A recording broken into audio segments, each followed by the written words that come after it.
Hello guys, welcome to our channel find first. आज हम लोग अपनी यात्रा शुरू कर रहे हैं कल्याणपुर से बिठूर की ओर। देखिए, बिठूर जो जगह है उसका ऐतिहासिक महत्व भी है और पौराणिक महत्व भी है। बिठूर को भगवान श्री राम के जो पुत्र हैं लव कुश, उनकी जन्म स्थली भी के रूप में भी जाना जाता है। और बिठूर का जो ऐतिहासिक महत्व है वो ये है कि बिठूर में नाना साहब बहुत समय तक रहे हैं, उनका वहाँ पर स्मारक बना हुआ है, उनका दुर्ग बना हुआ है। तो आज हम लोग बिठूर के ऐतिहासिक महत्व को और उसके पौराणिक महत्व को दोनों को समझने जा रहे हैं। और वहाँ पर जो भी चीज़ें आपको दिखेंगी, हम लोग को दिखेंगी, वो हम आपको दिखाएंगे, पूरी डिटेल में वहाँ की जानकारी देंगे। तो बने रहिए वीडियो के अंत तक हमारे साथ। अगर आपने अभी तक चैनल को सब्सक्राइब नहीं किया है तो प्लीज़ उसको चैनल को सब्सक्राइब कर लीजिए। चलते हैं बिठूर की यात्रा।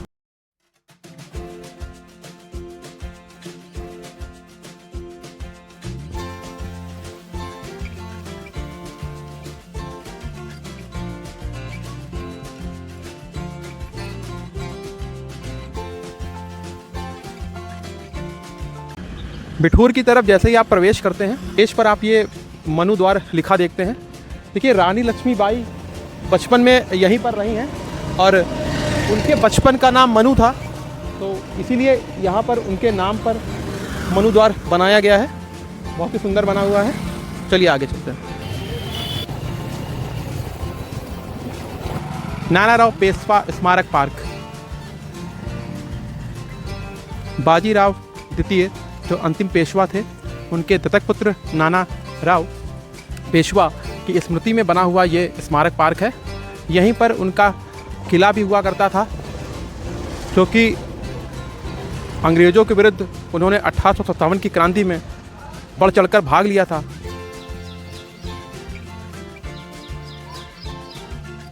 पार्क का टिकट है, जैसे आप अंदर आएंगे आपको 30 रुपये का टिकट लेना होगा। और ये टिकट हमारे सामने है। नानाराव पेशवा का ये किला।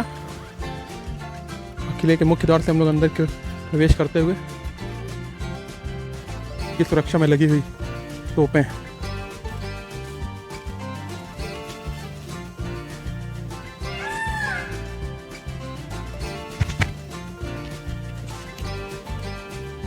किले की दीवारों पर सुंदर चित्रकारी।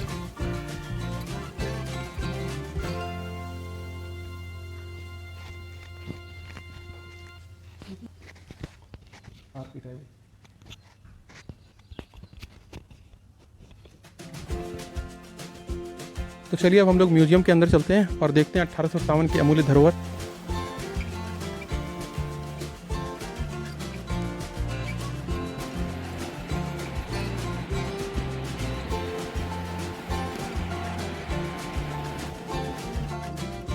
के अंदर आए हैं तो आप म्यूजियम के अंदर ज़रूर जाइए। अंदर जाने के पहले आप जूते चप्पल अपने उतार दीजिए और इसके बाद अंदर आप जाइए। जब आप अंदर जाएंगे तो आपको बहुत प्राचीन प्रतिमाएं मिलेंगी। इसके साथ साथ नाना साहब की वहाँ पर मूर्ति रखी हुई है। थोड़ा सा अंदर की ओर आप चलेंगे तो महात्मा गांधी की पूरी सी गैलरी बनी हुई है, जिसमें आप महात्मा गांधी के द्वारा खुद लिखे हुए पत्र रखे हुए हैं। थोड़ा सा और आगे की तरफ चलेंगे तो आपको शाही फरमान लिखे हुए हैं, जो कि मुग़ल कालीन है। इसके साथ साथ स्मारक के अंदर सिक्के रखे हुए हैं, जो कि बहुत प्राचीन हैं। सिक्के हैं कुषाण कालीन काल से लेकर मुग़ल काल से लेकर आपके जो ब्रिटिश काल के सिक्के हैं वो भी आपको दिखाई देंगे। म्यूज़ियम बहुत ही सुंदर है। थोड़ा सा और आप अंदर जाएंगे तो वहाँ पर आपको सत्रागार पूरा मिलेगा। उस ज़माने में जो हथियारों का इस्तेमाल किया जाता था, जो बंदूकें चलाई जाती थी और जो तलवारें थी, वो आपको देखने को मिलेगी। अंदर आपको तात्या टोपे जी की जो बर्छी थी वो आपको मिलेगी। इसके साथ साथ अंदर बहुत ही ऐसी चीज़ें हैं जो आप देखेंगे तो आपका इतिहास के प्रति आपका रुझान जो है वो बढ़ता चला जाएगा। तो अगर आप जब भी आएँ नाना साहब पार्क में तो आप म्यूज़ियम के अंदर ज़रूर जाइए। बहुत ही रोचक जानकारी आपको वहाँ पर मिलेगी, अपने कानपुर शहर के बारे में, अपने देश के बारे में, 1857 की क्रांति के बारे में आपको बहुत ही चीज़ें मिलने वाली हैं। तो चलिए अब थोड़ा सा हम लोग अंदर की तरफ चलते हैं। और पार्क बहुत ही सुंदर बना हुआ है, बहुत ही हरियाली से भरा हुआ पार्क है। चलिए अंदर की तरफ चलते हैं और देखते हैं पार्क में और क्या क्या है। पार्क के अंदर घुसते ही आपको ये बड़ा सा फव्वारा दिखाई देगा, बहुत ही सुंदर है। और इसके लेफ़्ट साइड में रास्ता गया, यहाँ पर बच्चों के लिए झूले लगे हुए हैं। तो ये बहुत ही सुंदर पार्क, बच्चों के लिए झूले लगे हुए हैं।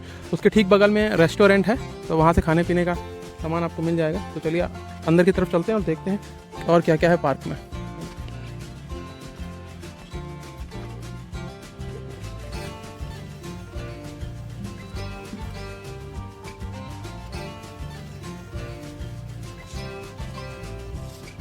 पार्क के अंदर की तरफ आप आएंगे तो आपको ये सेल्फी पॉइंट मिल जाएगा और सामने नाना साहब की प्रतिमा लगी हुई है। पार्क के बिल्कुल बीच में आप आएंगे तो यहाँ पर 1857 की क्रांति के नायक नाना साहब धूधू पंथ पेशवा की सुंदर सी प्रतिमा यहाँ पर लगी हुई है और उनके बारे में नीचे जानकारी भी लिखी हुई है, तो आप इन चीज़ों को पढ़ सकते हैं, समझ सकते हैं।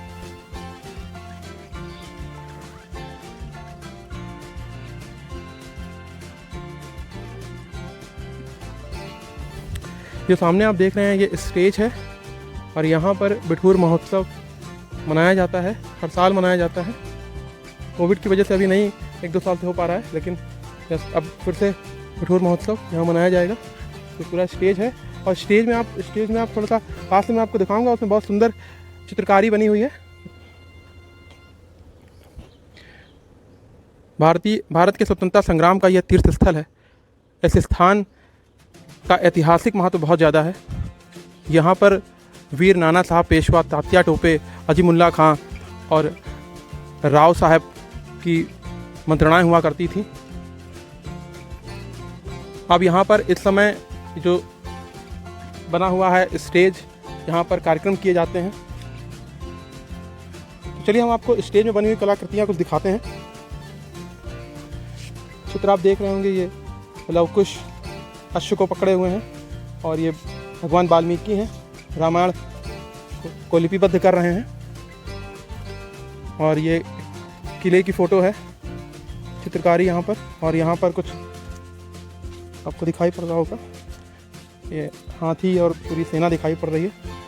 और ये रानी लक्ष्मीबाई और अंग्रेज़ों का युद्ध यहाँ पर दिखाई पड़ रहा है। यहाँ पर कुछ तोपें बनी हुई हैं, हाथी बने हुए हैं। और ये सरोवर की फ़ोटो है। यहाँ पर ये मतलब जब अयोध्या में पहुँचे थे तो उसके पहले वो संगीत और गायन का वाद्य यंत्र लेकर गए थे, तो उसकी पूरी चित्रकारी यहाँ पर। और ये गंगा जी की बहुत ही सुंदर पार्क है, हरियाली से भरा हुआ।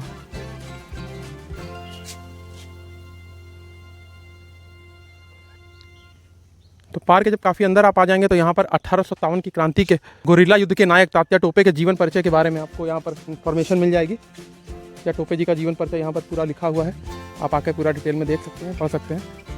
और आगे आप चलिए तो आपको यहाँ पर रंग बिरंगी नौकाएँ दिखाई पड़ रही हैं, तो चलिए आगे चल के देखते हैं। नौका विहार लिखा हुआ है।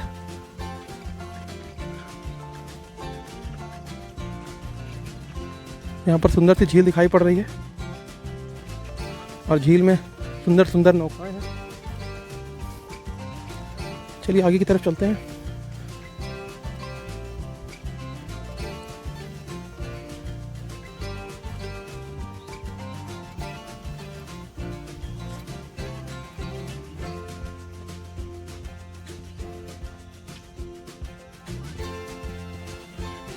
पार्क की जब इस तरफ आप आएंगे तो आपको 1857 की क्रांति के जो मुख्य रणनीतिकार थे अजीमुल्ला खां, उनकी यहाँ पर प्रतिमा लगी हुई है। उनकी बारे में पूरी जानकारी यहाँ पर लिखी हुई है। उनका जन्म स्थान भी बिठूर रहा है। अंग्रेजी और फ्रेंच के बहुत अच्छे जानकार रहे हैं। तो अगर आपको प्राकृतिक वातावरण में रहना पसंद है, शहर के कोलाहल से दूर, तो आप इस पार्क में आकर एक कॉटेज बुक कर सकते हैं। कॉटेज में एसी लगा हुआ है, एसी रूम्स हैं यहाँ पर और सेपरेट बनी हुई है बिल्कुल पेड़ों के बीच में। और 2500 रुपये इसका रेंट है पर डे का। तो यहाँ पे आके रुक सकते हैं और यहाँ से रुककर बिठूर जा सकते हैं, घूम सकते हैं, पूरा आनंद ले सकते हैं।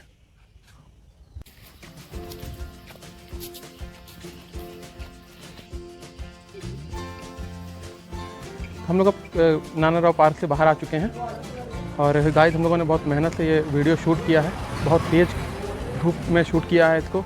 तो प्लीज़ अगर आपको इन्फॉर्मेशन अच्छी लगी हो तो वीडियो को लाइक कर दीजिएगा और अपने दोस्तों में, अपने परिवार में उसको शेयर करिएगा और चैनल को सब्सक्राइब कर लीजिएगा। चलिए, जय हिंद।